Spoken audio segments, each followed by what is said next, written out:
Hello, James Williams. Now, from a truly international panel, we were just missing representation from Asia, but then, hey, we've got time zones to contend with. That was an excellent panel on conversational commerce, and indeed RCS was mentioned amongst that. And this is exactly what we're going to be covering now with the next panel discussion, or really roundtable, kindly sponsored by Infobip. We'll be looking at the world of RCS, but within Europe. So I'd like to welcome Nina Knezevic, who's Director of Telecommunications. Director of Telecommunications? No, I've given you a different role, Nina. It's Director of Telecom Solutions with Infobip. Welcome. Hi. Thank you. It's nice to be here, James. Yeah, nice to see you. And I've seen here names and people you're going to be bringing on very soon now on the list. People from Germany, Spain, France, UK, Telefonica, Bouygues, Orange, Vodafone, Deutsche, Telecom. So I will leave you to it now. Enjoy the next 80 minutes. And we all look forward to some great insight from you and your speakers. Thank you. Thank you very much. So, hello everyone. We had a session 2 hours ago where my colleague Miriam introduced Infobip, so I believe I don't need to introduce it again. However, what I can additionally share is that Infobip has been involved in RCS for the last several years. We are particularly focused on rich business messaging as the global provider of business messaging communication services. And I'm very much looking forward to discuss RCS with focus on Europe today with a great group of panelists that have gave me the pleasure to join this panel. But before diving into the topics of the panel, allow me to share a few insights and experiences from the Infobip's daily work with both brands and operators on a global level. So I will share my presentation for start. Let me open. Okay, so as we all know, the fact is that the consumers prefer to message businesses rather than make calls. They really don't like to wait in the queues or have to break through the busy lines. Mobile Square estimation says that next year 2.8 trillion messages will be sent by different businesses to their consumers next year. So that's an amazing number. And it shows the power and the strength of the business messaging within the communication industry today. SMS is still the most massive messaging application that is being used by the businesses. It has the highest number of active users, and it's very simple and convenient way of sending the messaging communication for businesses. You don't have to think about the end user device that actually the user has, or you don't have to think about the applications that are downloaded by end user. So it's here to stay for quite some time, but definitely the users today expect more. What they expect is this chat app like experiences. All of us have passed in our daily communication with the friends, with the business partners to different OTT chat apps. So we expect the same from the businesses. In addition, they don't expect just to receive the communication, but to engage into meaningful communication with the brands of their choice. They expect to be valued, that their businesses know them, and that they send them the personalized content, not the generic messaging. Of course, this all puts a lot of complexity around the business messaging ecosystem.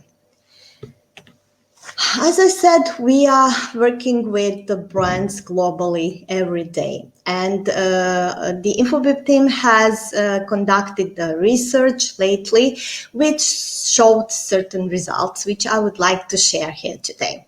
So 74% of the consumers believe that the brand's messaging lacks personalization. 47% of consumers ignore generic messages, while 21% of the consumers, according to our research, said that they switched to brands during lockdown because of the quality of communications.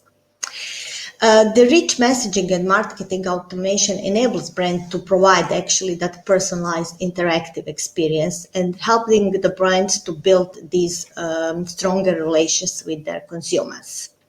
What the different campaigns that we have conducted on different markets have shown to us is that when using rich messaging, the click-through rates and the conversion rates are higher in comparison to other channels.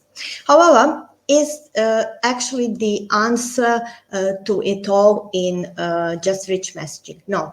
Today's requirements of the consumers lie in the usage of the truly omni-channel platform that allows to the brands to send communication through the preferred channel of the consumers, being more historical one as SMS or maybe email or today RCS.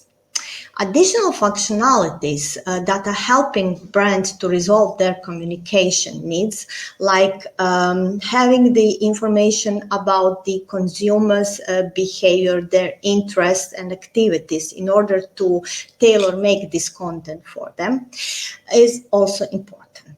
And the chatbots or bots are today becoming a very important tool in creation of communication towards consumers. The bots are today used from the simple ones with these predefined buttons which navigate you through the flow, for simple usages for, I don't know, ordering pizza, reserving a travel ticket, to opening the channel and allowing the communication with the end users about maybe delivery. We all have done a lot of deliveries during this lockdown, to allowing the consumers to check about, status of the services, or their subscription, etc. So they are very important.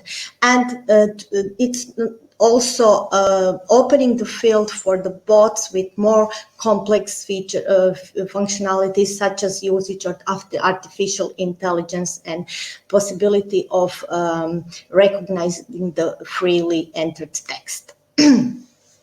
As well, the bots are supporting the brands in their needs for the customer care cases, as they are not just saving the money for the brands, but allowing more optimized communication where bots can take over good amount of these inquiries up to a certain more complex level where the human intervention is needed. Once you have the platform that rounds up all these functionalities, you are able to offer to the brands the full scope of the functionality that resolve their communication needs.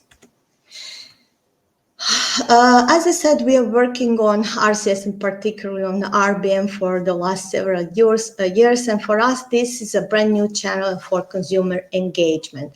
It allows the creation of different use cases through all the verticals. It removes different limitations that certain OTT chat apps that have entered the area of business messaging are posing.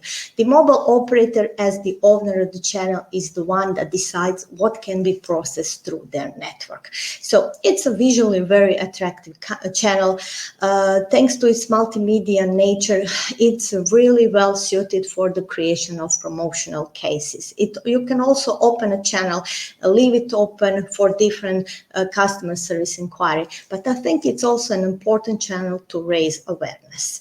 When I'm talking about raising awareness, I'm thinking primarily about different use cases cases that telecom operators create to communicate with their end users. So from very simple use cases which are promoting maybe new tariff, or which are offering the new data package for the users in roaming, to the use cases that prevent churn.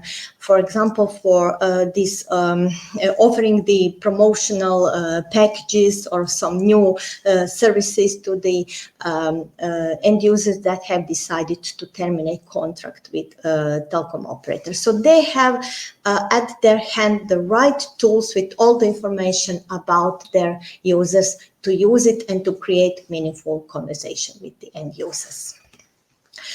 I would like to show you one concrete example of the use case that was created for the brand that's using our platform for different communication services. So this use case was built for the market in India, so for the users of mobile operators in India, for the brand called Is My Trip, which is our client, obviously. And it's an online travel company which provides the standard stuff. So hotel bookings, possibility of reserving holiday packages, buying or reserving the tickets from buses, trains to planes, etc. And they are constantly improving their customer traveling experiences. They already use SMS, they use WhatsApp, they use email, but they have also decided that the certain use cases are well suited for RCS as a channel. So the use case that was created for them was a survey, which was sent to their clients. And of course, they were asking them about their traveling experiences and traveling habits, as well as the services of them as a provider. And at the end, you could get a promotional code for booking the next trip. What the results suggest is what I was telling you before, that the click-through rates were, of course, higher, so 4 times higher in comparison to the email. 10 times more people filled in survey in comparison to the email, and as well the conversion rate was higher. As we're working with mobile operators on the rollout of the RCS service, we have collected the several factors that, in our opinion, are actually helping the success of the rollout of RCS on a certain market. So definitely building the market awareness is the primary one. By that, I mean the working on market awareness or building the market awareness through the standard tools that are available to the mobile operators. So marketing campaigns through the channels, typical channels from their web page to broadcast media that's used, present on different events, being some large events or industry events. All of this is very important. Additionally, I already mentioned the creation of the use cases meant for the end users of the telco operators that are helping to educate the market that there is a new service, or better say that there are some new functionalities on this native button on the phone. As well as working with the partners on creation of different campaigns that are attractive enough and well tailored to help operators that they actually raise attention of the end users to this new channel, that they are curious and start engaging in communication with the brand over this new channel. Second thing which we think is helping the success of the rollout is this coordinated approach. So operators, when rolling out the new service, they are not the competitors. It is you get the better result when the coordinated approach is taken. And of course, it helps the reach is better, but it also raises more attention. We've seen the positive example of such coordination, for example, in Brazil, where the operators sat down together, created this national consortium and discussed all the criteria that is needed to be met to roll out RBM service on the market. In August last year, they finally introduced the market on the they introduced the service, on the market. And what also they have done in addition is this third factor, which we see that is influencing the roll out of the service. That is the business model alignment. So they introduced the same business model, aligned approach, and this is helping the brands to understand better the structure of the cost of the RBM service. When they understand the cost, they can plan the budget and assign some money to the new channel, of course, and to the new campaigns. So I'm happy to say that from Mexico, which is already a very mature market to the for the RBM service, to Brazil, then to Colombia and Argentina, where the first campaign just started to roll out, to Europe with all the major markets that are present here today, and also some others that we will mention, to India, which is a very exciting new market with relatively low reach still. But it gained a lot of traction from the brands to the channel, and we see the new campaigns rolling out on a daily basis. There is a lot of traction during the 2020 and 2021 related to RBM service. And what has been done in Europe, and what is the situation with the RCS, and particularly focusing on RBM in Europe? What are the European operators doing right now? I'm very happy to be joined by my panelists now. So allow me to introduce them. First of all, it's Alexandre Cottereau from Bouygues, France. So,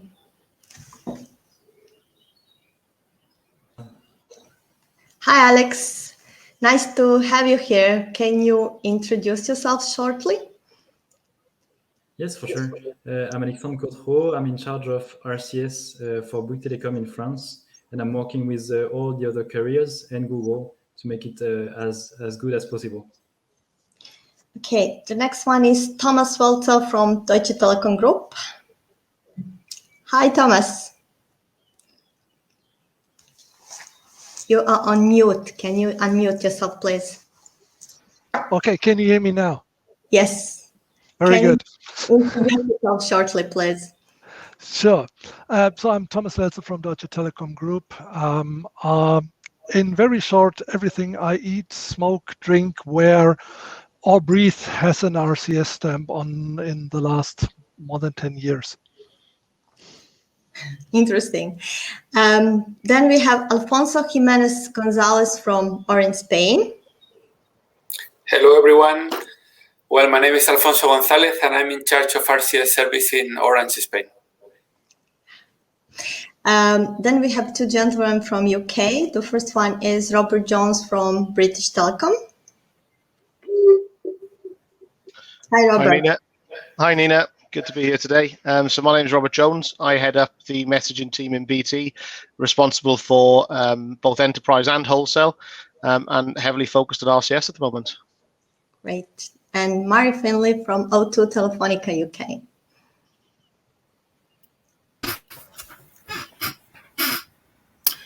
How do you do, everybody? I'm Murray Findlay. I'm Robert's equivalent at Telefonica O2 UK. I look after the messaging channel, payments, services, and newly as it's in incubation, RCS. And the last but not least is the Andreas Mann from Vodafone Group. Hi, Andreas. Hi, Nina. Hi, everybody. Yeah, it's Andreas Mann working in Vodafone Business, very specific in the Vodafone Carrier Services organization as the product manager for the business messaging propositions. Of course, RCS business messaging taking quite a time. Well, thank you very much for accepting the invitation to join this panel. I'm really happy, and I hope that we will share a lot of interesting insights about the major European markets and the RBM service. So for start, I would like to give mic to you and that you share the update per market. So I propose we start with Alex and with France. Can you share the information, what's going on now on the French market?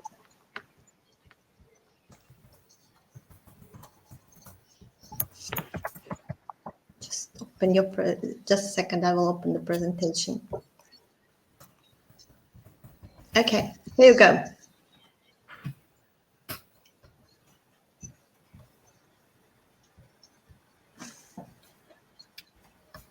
Alex?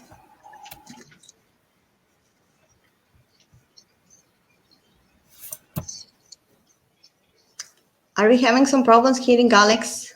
Do you hear me? Yes, now. Perfect. Thank you very much. Okay, please. So I'll try to introduce how we're organized here in France. It's a little bit specific.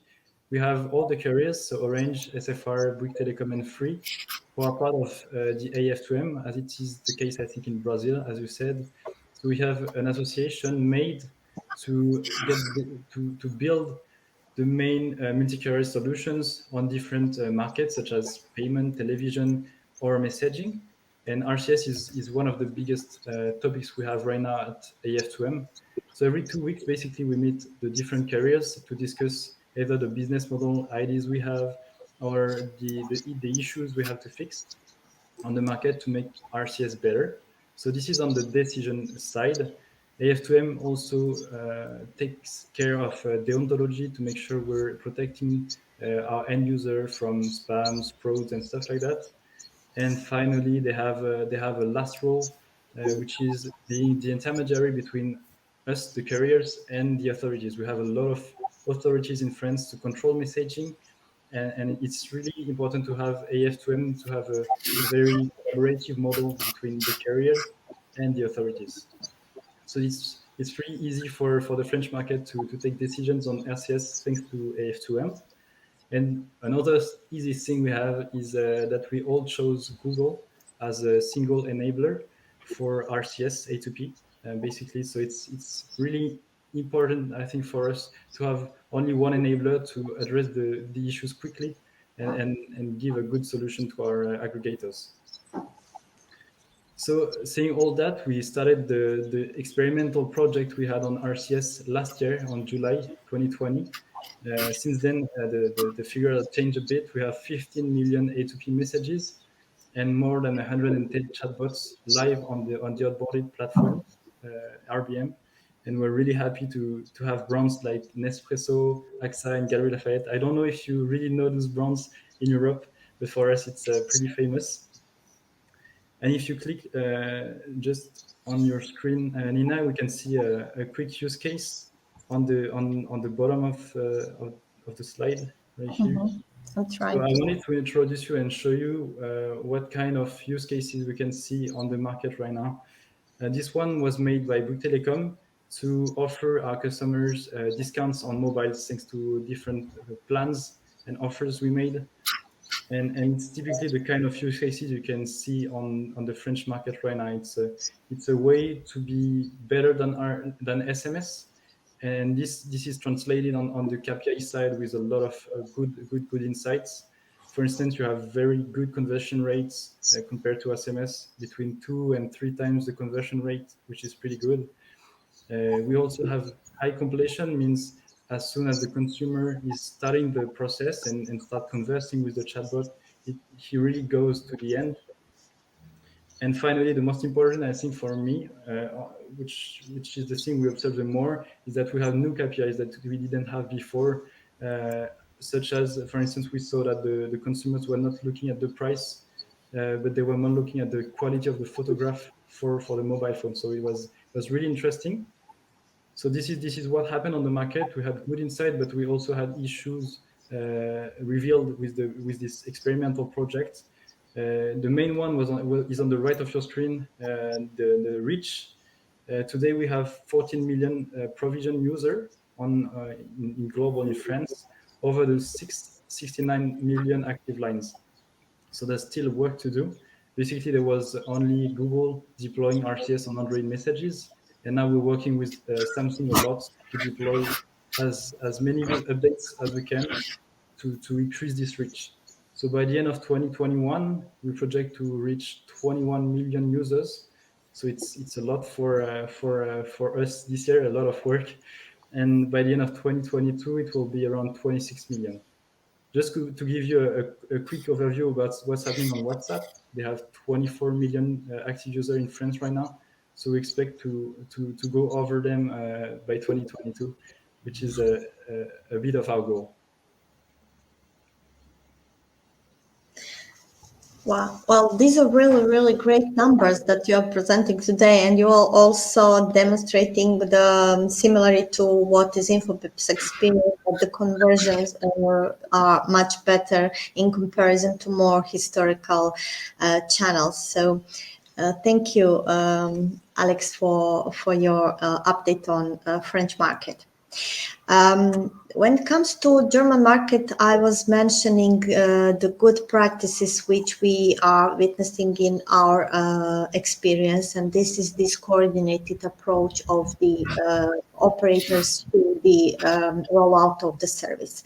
This same approach has been taken on German market. We all remember the series of industry events that happened beginning of last year, and it really raised a lot of traction from the industry and everybody that is something in RCS industry has been present there. So Thomas, can you share with us the update of the RCS and RBM in Germany, as well as if this coordinated approach is still followed by the operators in Germany? Sure. Will you project or shall I? I projected it already. Okay, I can't see it on my screen, but anyway, yeah, Germany. Germany in terms of RCS and RBM is doing quite well. We have 3 operators in the country. It's Deutsche, Telekom, O2 and Vodafone. And all 3 operators have launched their own RCS platform, and they've all introduced their own RBM services to the market. So we have a quite good RCS reach.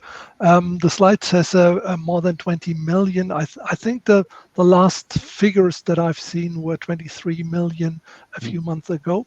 So that's not too bad for a country of 60 million smartphones. So we are beyond 1/3 of the market, of the total market share, and we are in fact bigger than iMessage in Germany. So RCS has more active phones out there than iMessage, which is a nice key message. Currently, the total reach in Germany is raising fast because DT is currently enabling all our sub-brands, service providers, MVNOs, which are traditionally quite strong in the German market. So we are working on that, and as we speak, every second, 10 more Kongstar subscribers. Kongstar is the DT sub-brand for young and internet segment, are added to the RCS system and can use the service if they've got a suitable phone. Okay, but as always, where there is light, there is a number of challenges as well. The biggest challenge from my point of view is iPhone.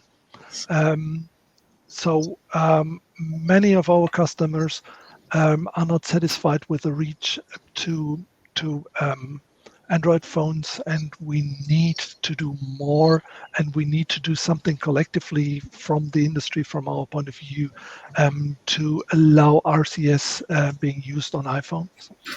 And this would be the only way that we see that we can really be replacing in the person-to-person communication area, replacing OTT services who do not care whether they are on one or the other operating system. DT is, by the way, currently the only operator in the German market offering a download application for iPhone devices. There are some regulatory restrictions as well that we need to face, which hinder us to be more competitive than we actually are with services. And there is some built into the system weakness from our point of view as well, because we are a distributed system, distributed amongst operators, distributed amongst client manufacturers, different handset brands and so on, which is not necessarily a good thing when it comes to rolling out a service that runs between a client and a backend in any given market. On the RBM side, we are making good progress. So we had first pilots in the German market from, I think, all three operators. I've seen initial implementations. The number of different applications using RBM is probably not that high as it currently is in France. But we are convinced this will grow fast once we've got a consistent market offer from all three operators. DT will publicly launch the service, so go out of pilot into a regular commercial service within the next 6 weeks, according to plan. We've got a high interest from brands, and not only brands, where same interest comes from internally in the company as well. Various activities are currently going on in the background to prepare RBM usage to let Telecom speak to our customers in the German market as well. Okay. There are a few challenges as well in the RBM space that we don't want to hide. The biggest one is that it's an obvious one. When you want to use WhatsApp Business, you talk to WhatsApp, you sign a contract with WhatsApp, there is an API for WhatsApp, and then you can use the service. When you want to use RCS, RBM services, you need to either talk to an aggregator company who blends access to all three networks, or you talk to three operators making three contracts, getting three belts in a three operator market. And probably, and this is currently the biggest hurdle from my point of view, we have inconsistent market pricing, and that's one of the things why I said regulatory barriers are hindering us for a good service for our customers. We are not even allowed to talk about pricing, which in the consumer market is a good thing, because we offer the same service to customers, so we shouldn't, for cartel reason, talk about pricing. In the RBM space, the only operator offering RBM to DT customers is DT, and the same is with Vodafone, and the same is valid for O2 as well. So we should probably be allowed to talk at least about pricing mechanisms, pricing schemes, to get a consistent offer into all three networks out there, to allow aggregators to blend a offer for the entire market, which will clearly fuel the adoption of RBM in Germany. Okay. As said, I can't. Oh, yeah. That's the good news slide. We have taken an initiative with all three operators, and you see this is not an operator branded web page. It's richbusinessmessaging.de, a live website where interested customers, brands, whoever can get in touch with the operators and their RBM offers. It's an initiative of all three operators and a website promoting our services for the German market, and it's not an operator offer. And I think this is a really good thing, and it demonstrates that we are all pulling into the same direction. This is really, really important. Okay, last slide would be an example. Nina, if you move No, on. I didn't put that one. Sorry. Okay, Okay. then I think I'm done. Okay. Thank you very much. Thank you. Maybe the next one, which could share with us updates, is Alfonso and the Spanish market. So the approach that has been done by Orange was very interesting for me when we were interconnecting with all Spain. So can you share some insights from the Spanish market? And I love this slide, I have to say, because it really shows me this way of making evolution in the messaging space with RCS. So please, Alfonso. Yes, thank you, Nina. Well, as you can see, we wanted to increase awareness of the service with, in our opinion, a very nice campaign based on photographs from the 80s that everybody loves, and with the title Times Change, trying to show how the same way we have evolved with the way we dress, the music we hear, and the and some of these photos you can see. Also, SMS has evolved, and RCS is the new SMS with amazing capabilities.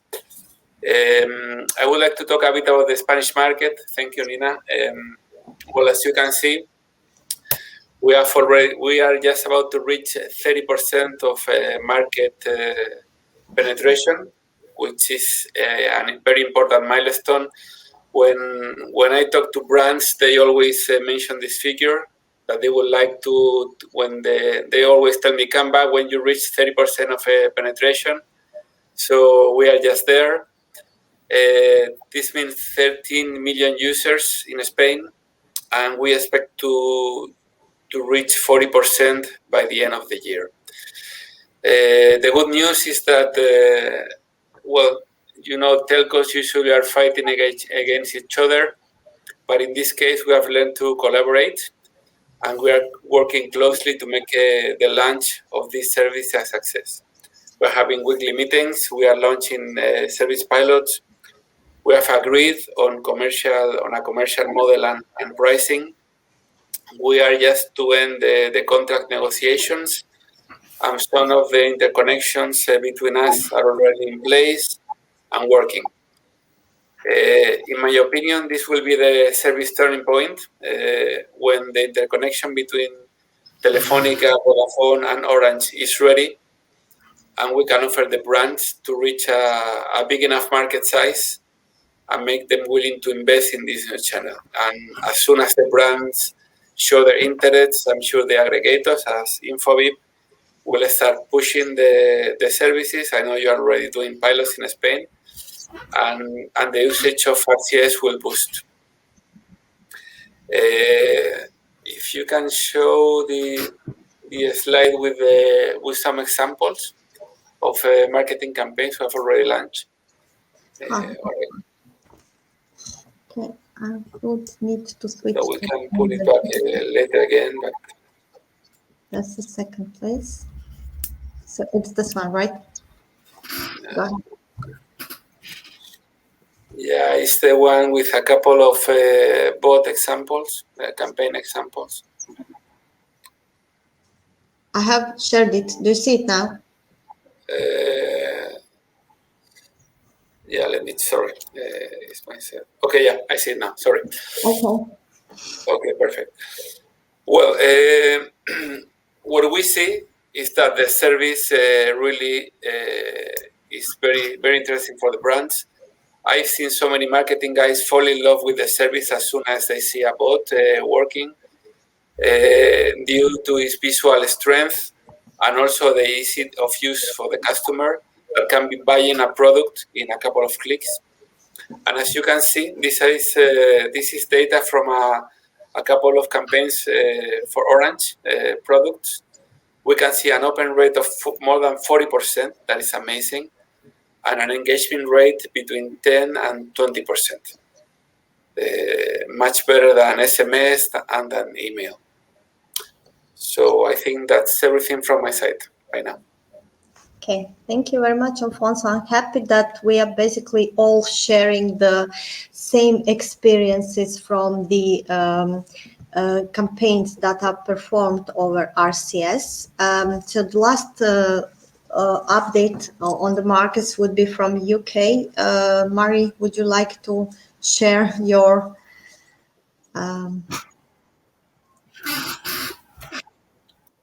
I've got the video demos, static slides. Are they on your deck? Because if you use that for now, I'll share just after the third one. Sorry to the audience, but this is the joys of the online technology. Okay, so go ahead, Mann. Okay, I'll start. Well, I mean, broadly, I'm going to echo what's been said by the three contributors so far. We're live in the UK. We have 4 networks. We obviously have to learn to collaborate a little more because it's in our common interest to do so. The MEF themselves do a really good job of coordinating ecosystem players represented at all levels, from aggregators who buy services from us directly and I guess send them through the market through different layers of technology, to the people who implement call center technology and call avoidance services and a whole bunch of things. So yeah, everyone's pulling in the same direction in the UK. It's still true to say that it's new. You know, we only really formalized our commercial relationships for RCS or arrangements towards the end of last year. So it's still early days, and I'd still consider that the product is in sort of an incubation phase and information gathering for brands. Massive interest from a brand perspective over the last sort of 2-3 years, while it's being sort of hyped and waiting imminently to come to market. I guess realizing real business and selling it has been more of a challenge. I mean, largely down to the pandemic and other priorities that some businesses have, but also because when you get into the level of sophistication that RCS represents, you have a sort of an ideological war between whether a brand thinks that a WhatsApp channel, which is user initiated, is more use to them right now than using an SMS plus service. I tend to use that expression SMS plus because that helps convey the concept of it. We've been very successful as an ecosystem with SMS. It's sort of grown by stealth and encroaches on everybody's life, but it's super efficient as a one-way medium. And some people do regard that what they do with text today in that one-way sort of fulfilling a one-way concept is enough. So trying to convince them that RCS is going to do a lot more for them is a challenge, and we're all aligned to that. My first slide here just shows you sort of a few of the, I consider what the benefits are. That verified sender is probably in its own right, reason to use RCS.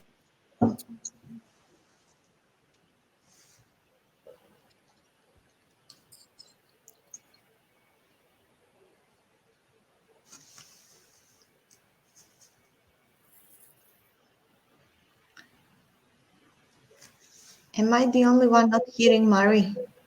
No, I think we've lost Murray. No. Okay. Robert, maybe you can jump in.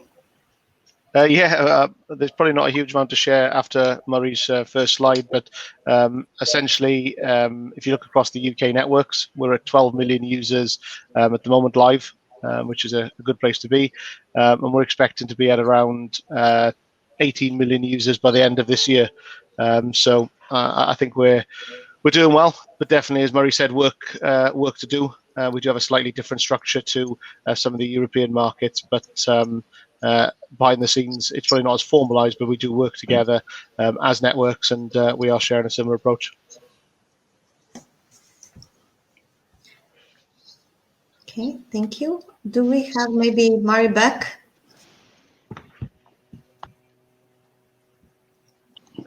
No, I think we lost him. Okay, so thank you very much for these updates from the market. Vodafone has been involved in RCS for quite some time. We are always happy to hear the activities of the Vodafone Group related to RCS. Vodafone is working on almost all of these markets, so in UK, Germany, and Spain. But the RBM service is as well rolled out on a number of other European markets. So, Andreas, please do share the status and what's going on with the RBM service outside these biggest European markets. Yeah, thanks, Nina. Before starting that, Thomas and Alfonso, they both mentioned that about a third of the subscriber base is RCS enabled. And that's something I can only confirm. And that holds for the big markets like Germany, UK, Spain, Italy for us. But it equally holds for smaller markets. So if I look at countries like Netherlands, Greece, Romania, Hungary, Czech, Portugal, all have launched RCS. All have launched RCS business messaging, for Vodafone at least, and they have a similar penetration. Now, penetration, as you can imagine, varies depending on the rollout strategy, local device mix, but about a third is a good rule of thumb where we stand, not only in the big markets, but also in the small markets in Europe. And if you look at countries like Turkey, South Africa, especially South Africa, not really Europe, but they are catching up as well. They are below, they have a smaller penetration, but they are catching up. What I think is worth speaking out, if I look at our kind of footprint, is what profile do they support? In 4 of the markets, we have already about 100% universal profile 2.0 penetration. And overall, it is extremely high. I think that's very important because that's where RCS business messaging brings out the real value once you have the carousels and nice service IDs. Independent from the market, all kind of devices are supported, be that Android messages, Samsung messages, Huawei messages. We have all them with different mix according to the market. And one thing probably worth speaking out, directory service will start launching now in the first markets. That's where we start with big markets, but we will pick that up in small markets quite fast. Yeah, you have been mentioning the reach on let's call it smaller markets in Europe, and I can witness that we have performed the campaign in cooperation with you in Romania, Yeah. and luckily it was more than 20% of their consumer base of this brand that was actually owning the campaign that they were reached, and it was only over Vodafone, as Vodafone is the only one for the time being offering the RCS service in Romania. So that's true, and these are really amazing results, and we are hoping that by the end of the year we will really see even better figures and enjoy a lot of RCS campaigns in Europe. Well, Alex already mentioned the cooperation between the French operators and the Google, because all of the operators in France have opted for the same strategy, introducing the service through the same provider, cooperating with Google. But that's not the situation on all of the markets. On some of the markets, we have seen the fragmentation in terms of the provider chosen for their service rollout. The examples of such markets are UK and Spain as well. So I assume that there are some challenges related to this fragmentation and having different providers by each of the operators. How does this influence the market as global, and what are those challenges? Maybe Robert, you can elaborate a bit. Sure, thanks, Nina. Yes, so the UK does have a mix of technology providers. At BT, we partner with Google, for example, and each network is at a slightly different stage in their journey. And we probably are going on a slightly tougher journey than some of the other networks on the panel today. But I think the key is that RCS is live across the UK on all the networks. And I'd argue that the UK, we might not be on exactly the same journey and have the same construct as some of the European and international markets. But this isn't strictly fragmentation. It's each network going on their own journey to achieve the same goal. And some of that is down to the infrastructure behind the scenes or just personal choices. The key is that we are working together as networks, and my belief is that competition will drive innovation, and that is important. Again, the key is that RCS is based on a core set of standards, and that does make sure that we're all able to maintain that interoperability in the UK. The UK is a significant A2P market, and hopefully us going on our own journey, ensuring the interoperability between the networks and these other technologies will help some other networks and on their journeys as well. I also think that from a brand perspective, you shouldn't be concerned about what technology platforms and processes sit behind the scenes. Yes, there may be 4 slightly different processes for brand validation, for example, in the UK, but that's the role of the partners that we work with and the brand would work with. So, for example, a brand would submit a single validation to their CPaaS platform provider, such as yourselves, Nina at Infobip, and I'm confident that in 3 to 5 days that would be approved across all UK networks. That said, if there are concerns, if there are challenges that people are seeing, all of the UK networks are really receptive to feedback from brands and partners. I'd probably say the main challenge that we see is not really in the technology and the processes. It's encouraging brands to try something different. The results from SMS are really compelling, and it's simple to use, and many people are really happy with the results they see from SMS. When we have conversations, though, with marketing teams and social media teams and agencies outside of the traditional areas of the business, such as IT and procurement, there is a real excitement for RCS. And that's where we'll be focusing our effort now is on elements such as directory discovery and deep linking. Them are the challenges I think some of them areas are seeing in bringing some of the RCS campaigns to life. Alfonso, what is your experience related to the fragmentation on the market? Yes, thank you, Nina. Yes, next time, please let me talk before Robert, because otherwise he sells everything and I have nothing to say. Sorry about that. I will make sure we change the order next time. Just the next time, Alfonso. Okay, no. Yeah, well, I agree with Robert. I think in Spain, fragmentation has definitely delayed and complicated things a bit at the beginning.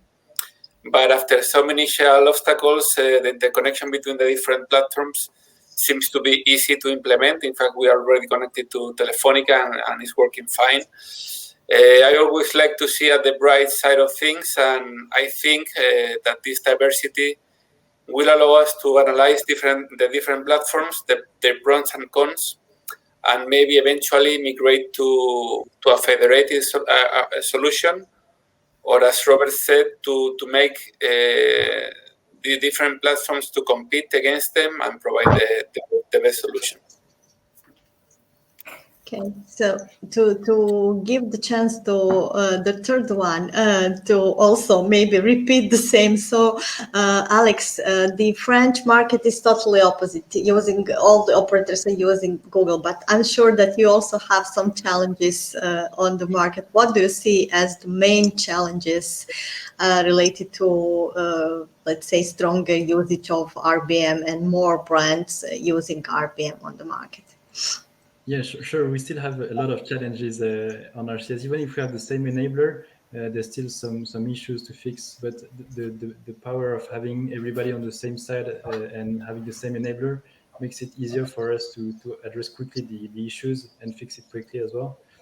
But still, if you take, for instance, the onboarding process, as Thomas explained, it's pretty tough for brands and aggregators today to sign contracts with every one of the carriers, and then declare the agent on the RBI platform, and then send us again the informations about brands so we can do the brand verification. So everything is doing by head right now, and we're trying to create something bigger and easier for the brands to use. So basically, we're working on an onboarding platform, which would be cross-platform and on the different carriers, so multi-carriers. So all the brands will be able to be onboarded quickly, and so the verification of the brand ID will be automatic. It's pretty much the main challenge we have on the B2B side. we make it easy for the aggregators to create business. And after that it will be all about communication on the B2B market and also the B2C. You touched the topic of these business processes, and I do confirm that coming from the aggregator side, we really try to make this process as simple as possible for the brands that are using our platform. So basically, they do not see this fragmentation to the usage of the different platforms, because we make sure that they provide the same set of information, and our team is performing this part of the process where the same data has to be introduced on different platforms. However, these business processes are very hot topic, I would say, in RCS area. So there has been some issues with SMS, definitely, and industry and the actors within the industry try to repair those issues and try to avoid them when it comes to RCS. So there is this separation of P2P and A2P traffic, trying to keep the transfer of the messages more secure. The whole process of the brand registration and verification and everything is taking a bit longer, exactly from those reasons that we are trying to keep that channel clean and try to keep it as secure as possible. How do you see this adaptation of business processes and all this work on the introduction of these, let's say, independent bodies for the verification?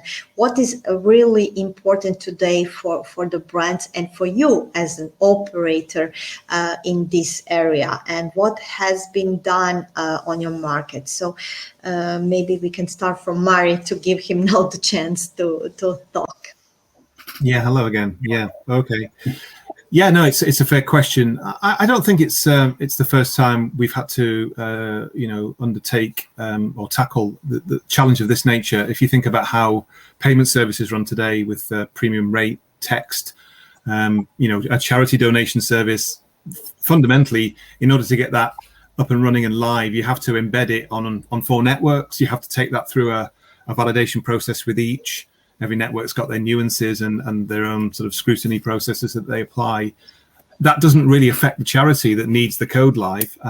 So yeah, the aggregator layer takes care of that in the market and should actually cushion any brand from the reality of the process around that. So I actually don't see RCS as any different. I know there's probably a little more to it, but yeah, as far as a brand's concerned, they should just see the face of you as a CPaaS provider to them, and you take care of all of that, and they get a service that's up and running. I think it's quite important that we try and encourage people to get agents or bots live, even if they haven't got a precise plan at the moment, because it just gets all that sort of administrative stuff out of the way. And yeah, that's certainly the way we've worked internally. We've actually got a lot of our internal divisions set up with agents ready to go, and that takes a lot of the pain out of the future, I guess, enlivenment of a service. As far as the sort of maintenance of the integrity of the service, obviously the whole of the RCS infrastructure or architecture is geared around that. We haven't quite got the level of integrity with SMS. It's possible to get spoofed messages through the network, and we spend our lives, I'm sure you guys would find the same thing, chasing down sources of unsolicited text, and yeah, RCS should put paid to that. So yeah, I think the message is the complexity is sort of taken care of by the aggregator layer or the organization that's putting this to the brand, and the actual integrity of the service is maintained by us. That's our problem. And I'd like to give every assurance that is paramount to us in terms of moving this industry on, because that's the thing that we need to do. Just engender as much trust in the medium as we absolutely can, and that's our role. Andreas, the Vodafone Group is the front runner when it comes to the activities around the RBM. So what are the activities related to this optimization and of the business processes that we have been just discussing with Mari?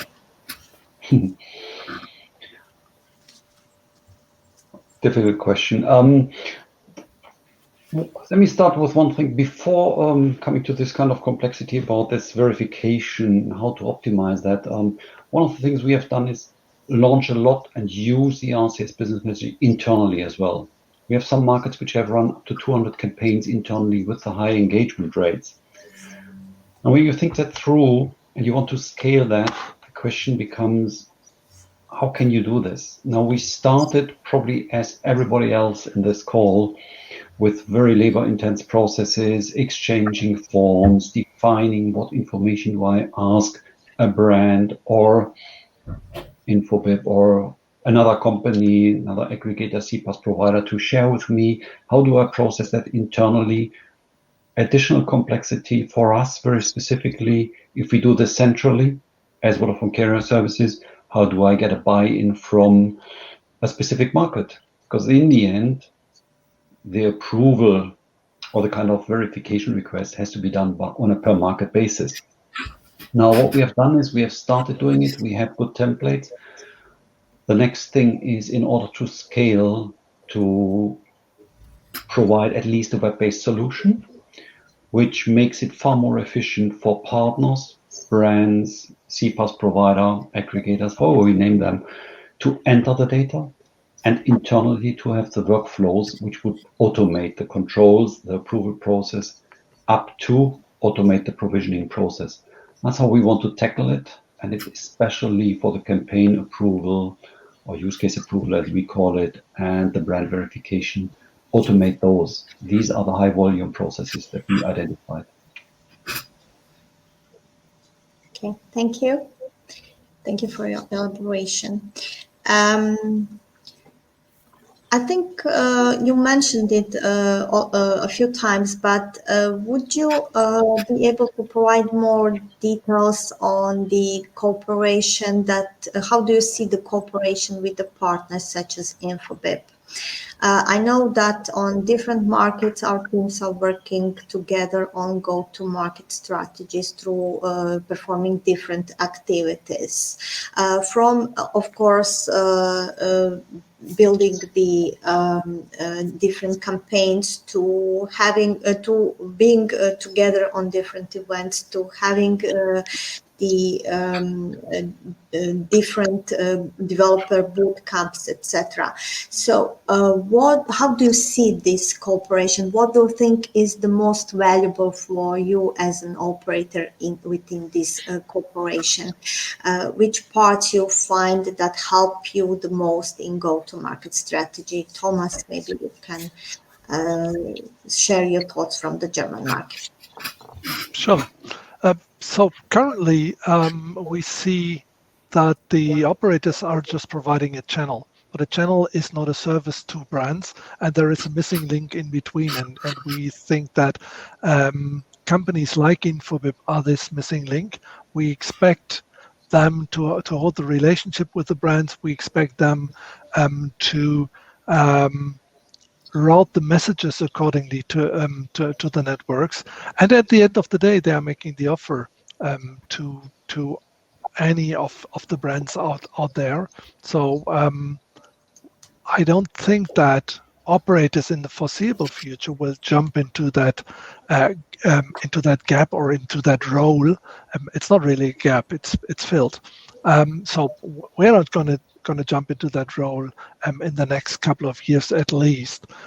So this is very important, and we've seen examples where the CPaaS providers between operator and brands have not just worked as aggregators, just sorting the messages and terminating them on the right network, but they were very creative in designing new services and offering new services to brand customers. I've seen really, really encouraging examples of these types of services. Very good.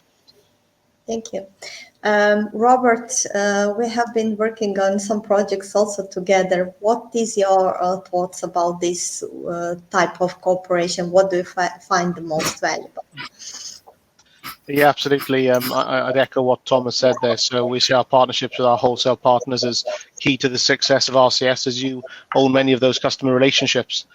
So we've been working closely with partners such as yourselves, talking to customers jointly, pulling together demos, proof of concepts, case studies, and we've actually organised some joint events together, haven't we, Nina?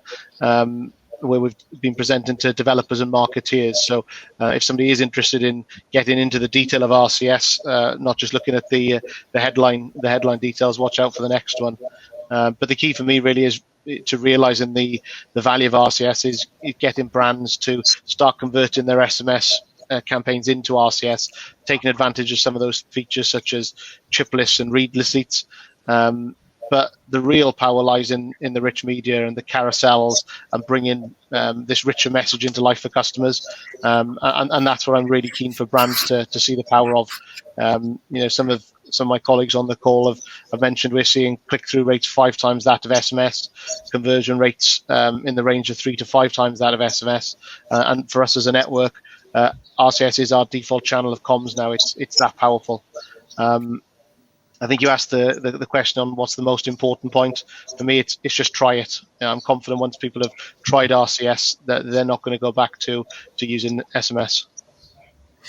Yes, I have to agree with you. Definitely. I think that the best way to convince the brands to continue using RCS is to show them the exact concrete use cases and the results of the use cases, the look and feel of the campaigns itself. They really look visually very attractive, and I personally very much like this use case we've done together with British Telecom, which was prepared actually for your enterprise sales team for demonstrating the functionalities of RCS when going to your own clients. So educating them how they can use RCS, what functionalities they can use. I have to admit that I have stolen that one, and I often show it to the other operators when I'm trying to convince them that RCS is really the way to go. And I think what I would say, Nina, is that you're absolutely right. I think it's bringing it to life, and the amount of support out there for brands to take some of their current campaigns and convert them into something tangible in RCS, as you have done for us, now is the time to try it. There's a vast amount of support out there for everyone. Yes, I agree. Okay, so RCS is today the channel that is being monetized. So all of you have introduced the charging and the business models for the payments of these business messaging campaigns over RCS. However, at the beginning, some of the markets have been offering the RBM campaigns for free of charge, let's say having some kind of a pilot period. I know in UK, both in UK and France, the RBM service started with over the Google Guest Cloud. It was possible for brands to send campaigns and to use the channel without any cost.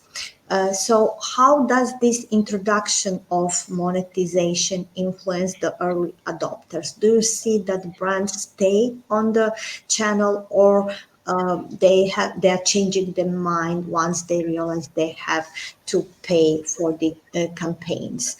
So maybe Mari, you can comment on that. What is your feeling? What's the situation in the market? Yeah, I can start. Yeah, it's true to say that was the case. I actually think that there's not been any significant migration away from the use of the channel now that it's chargeable. I think what poses a bigger issue for us is just getting that message out there, doing all the things that Robert's just espoused we do, which is clearly what we are, finding we're doing now. It's almost like we've rolled back a little bit because SMS has become sort of so widely distributed and distributable and recognizable for what it is, that we've not had to involve ourselves in that way, but really is now getting into road shows, convincing brands, taking away the barriers to entry. So, looking at what we need to do commercially to make RCS the same as SMS for the time being, just getting people to use it. I always liken this to, it's a bit like digital audio broadcast radio, which is DAB radio. It's like, imagine you've got everyone with a DAB radio now, but you carried on broadcasting out to them using the FM spectrum that you've always used for many years. You want to get people using the digital version so they can get all the background knowledge of the programs and all the supplementary information that you can convey over a digital channel. That's the same challenge as we have. It's getting people to just use their device a bit more optimally than the old way. So I think that's got more bearing on the uptake than there being a free period of time within which they could use it and see how it was. They haven't really grasped it in enough volume to my mind, have made a difference. The charging has just rolled in as it's naturally had to do, and the market still needs building. There's no disruption to it at all. Alex, what's your experience in regards of introducing the monetization in French market? I completely agree with Murray. We started with a free trial on different carriers such as Free Mobile and Orange. At the beginning, they were not feeing the people for they didn't put the price at the beginning, so it was free, and most of the brands were happy about this. Very early in the pilot stages, we put a price as Bouygues Telecom, and SFR joined us pretty soon as well in November.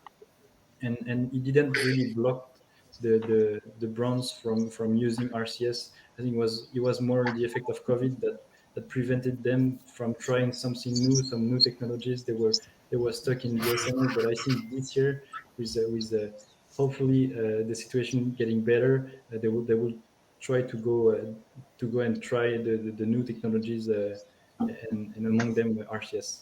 But I don't think that there's a real barrier with the price right now. Okay, thank you. My colleague Miriam showed 2 hours ago the changes in the usage of the business messaging channels for different segments, for different industries. So definitely, I think the part of the answer is to talk more and try to convince the segments that are using more extensively the channels during this COVID situation, which I'm hoping that is going away now. Gentlemen, it was really, really interesting to discuss RCS with you. For the end of the session, I would really love that you all share with me some thoughts. What is ahead of us in the next 2 years? Do you see that the 5G would be the accelerator of the RCS service rollout, and how do you think that the service will develop in the future? Maybe Andreas, you can start, please. 5G is a nice buzzword, and it might be a nice marketing vehicle to drive it. We always discuss internally, should we call it RCS business messaging? Sounds very odd. Why not call it 5G messaging? In the end, it's a marketing thing. Will it drive it? From the performance point of view, I think 4G has sufficient capacity and speed for business messaging, because it's still a messaging and videos work, as we know. So I'm not sure if 5G makes a real difference as a kind of a technology. We'll see that. But if you ask me, what will come the next 2-3 years? A lot of things. I think today, messaging is still very much kind of a one-way thing. But the conversational will definitely take up. We see use cases where really there is an interaction between the user and the brand, really a conversational thing. That will definitely take up the next years. Search function directory services, something to come. Because in the end, if we want to look for something, if the consumer searches the right brand, what is the right travel agency, what is the right hotel booking platform, how can I chat with them? That's when we need the directory service in one way or the other. That will come. We are definitely looking at advertisement. In-message advertisement is an area we're investigating. We have teamed up with a company direct to assess that. That's an area where we believe there is an opportunity. And kind of content sharing, something we have seen in WhatsApp in the past, like newspapers using WhatsApp to share newsletters, to share updates. That's something which is not or hardly available in the SMS space, but that's something which would be nicely supported by the RCS technology, and you can have nice newsletters being sent out on RCS. So that's another area we're looking forward if that's evolving. It depends if the media companies see a value add in it. Thank you. Then Thomas, maybe a few thoughts from your end. Well, I would actually nominate a wish that I would have rather than probably an expectation from 5G. I would just wish that we only accept devices as an operator community on our 5G networks that are playing to the specification, because 5G specification mandates RCS as being the communication channel in the messaging application, which would mean that it would include iOS devices as well.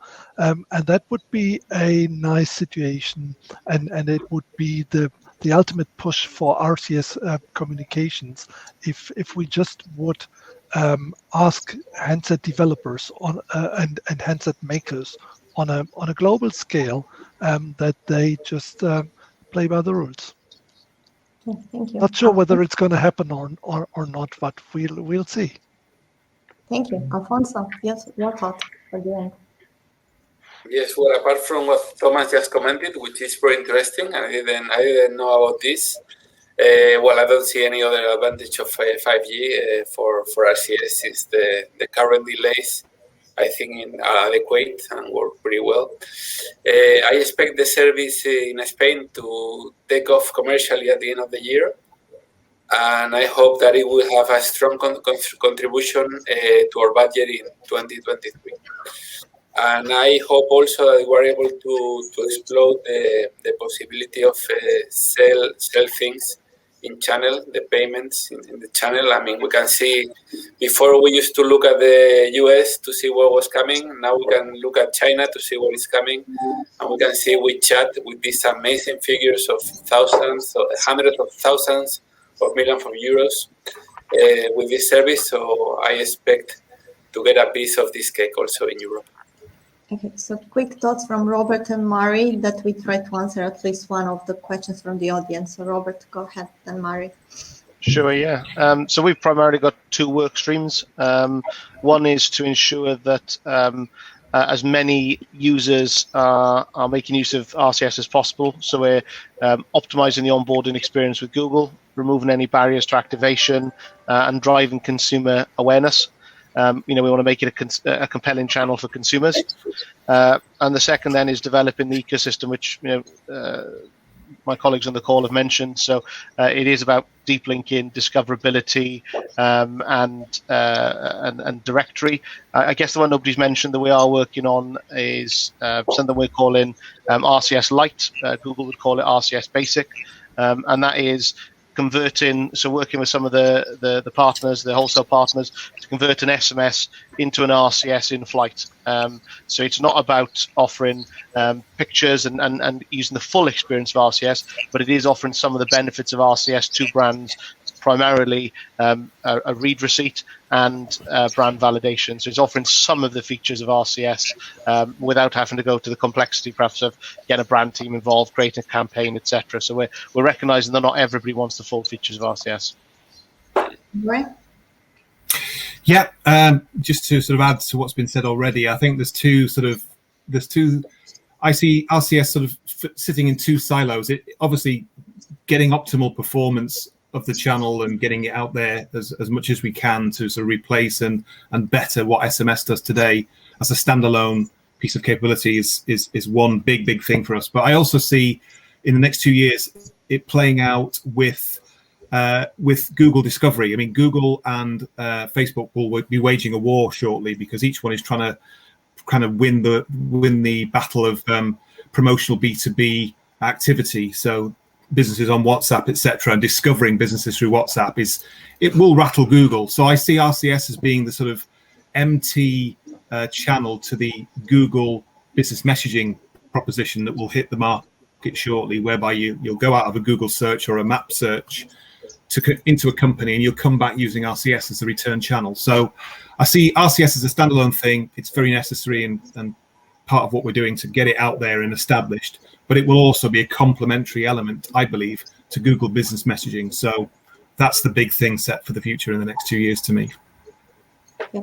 So Alex, for the end, and while you are talking, I really have to show one wonderful photo that Thomas sent me from the last year's event in Berlin. For me, that was the last business trip before the lockdown, and I know that for many of us that was, but it was really very wonderful. And I have to show you how it used to look like before. Thomas, Alex, you please go ahead with your talk. I don't want to disturb you. No, just about. I think I share the general ideas of everybody. It's pretty much better reach with maybe Apple joining us, the P2A coming in, better use cases, as Alfonso said. I think selling stuff on RCS is really important, and I think carriers have a really big has something to do there. And finally, yes, I think it will get better if the people start using the conversation, photos, videos, and playing with RCS as they do with WeChat in China.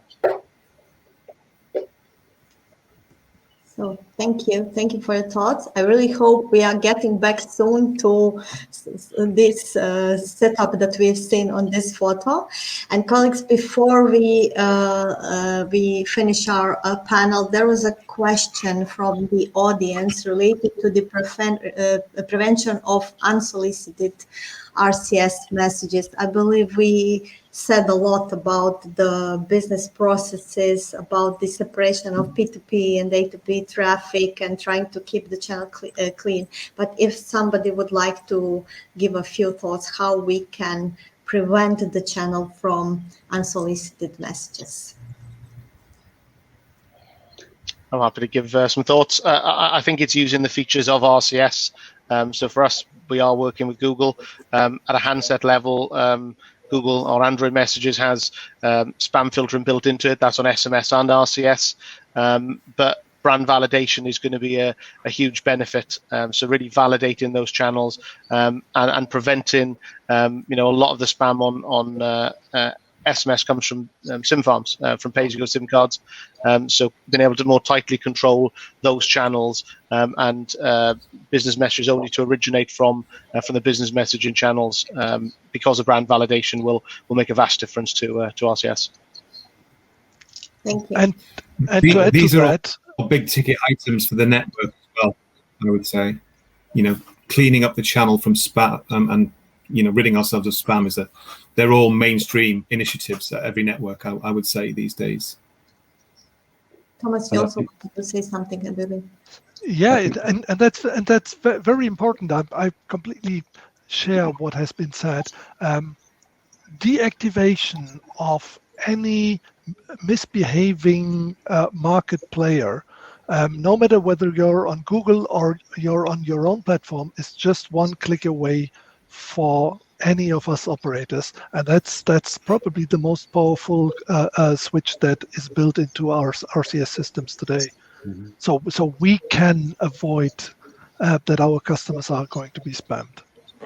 I agree. Yeah. Well, I believe that we are out of the time. Thank you very much. Time flies when you're having fun. I hope you enjoyed the panel as much as I did. Thank you very much for your participation. I hope also our audience enjoyed it, and I hope we will soon have the chance to again discuss RCS. Thank you. Thanks, everyone. Bye. Thanks, Gina. Bye.